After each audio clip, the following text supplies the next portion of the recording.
But also, we feel there's a strong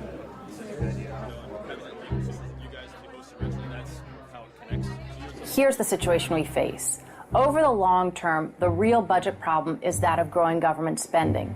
Spending cuts are going to have to be part of the solution, and a big part, but there's no way we can close the budget gap that we face without also raising taxes. The political system is clearly broken in fixing this problem, but our political system is really a reflection of our own personal preferences as a society. We believe that we are entitled to everlasting prosperity with increasingly large government benefits from the cradle to the grave, but we equally feel like we don't have a responsibility to pay for it. We're socialists when it comes to spending and libertarians when it comes to taxes. We're going to have to decide which of the Bush tax cuts should be extended in whole or in part, and which ones should be allowed to expire or otherwise scale back.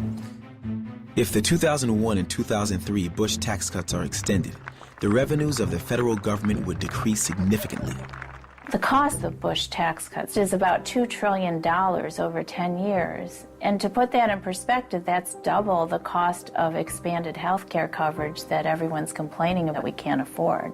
Matter of fact, not only do I think we ought not to raise them, I think we ought to make every tax cut we passed permanent. One of the things that I've noticed in the past several years is that you can't even discuss revenue increases or tax increases. Taxes can only go one way. They can go down. Recent estimates by the Congressional Budget Office conclude that by letting the Bush tax cuts expire, federal tax revenues would go up by an average of 1% of GDP per year, or about $2.6 trillion over the next 10 years. But that's not enough to solve our problem. Finding other revenue sources may be unavoidable. We're going to have to look at consumption taxes like a value-added tax or some form of national sales tax as a mechanism for maintaining some of the benefits that we have promised through our entitlement programs. All the industrial countries have a national sales tax of some sort. Consumption taxes would do more than just raise revenues. They would make consumer spending more expensive and could help encourage people to save more of their incomes. That, in turn, would increase domestic savings and reduce our reliance on foreign lenders. Another way to close our long-term gap is to modernize the tax system. I think the current tax system is just deeply flawed. It's been amended repeatedly over many years, and it's really become a monstrosity. The United States tax code is made up of almost 10,000 different sections.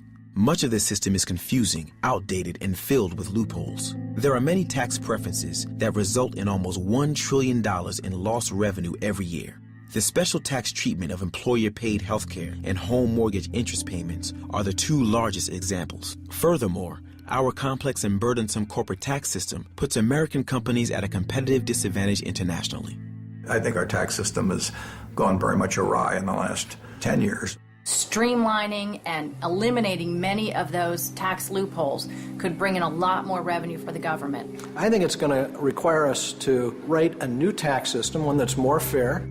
The world has changed many times on taxes over the years. If you read the history of the tax code, there have been a lot of swings in both public opinion and activities in Congress. The one thing I can promise you is it'll be different 20 years from now.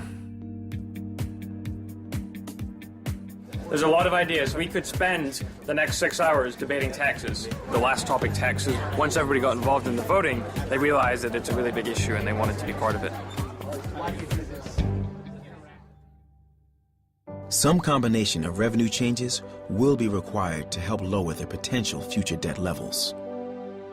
If we wait until 2030 to balance the budget, we will have to cut spending by 48% or raise taxes by 64%. Which is equivalent to more than doubling individual income taxes. These percentages rise with the passage of time.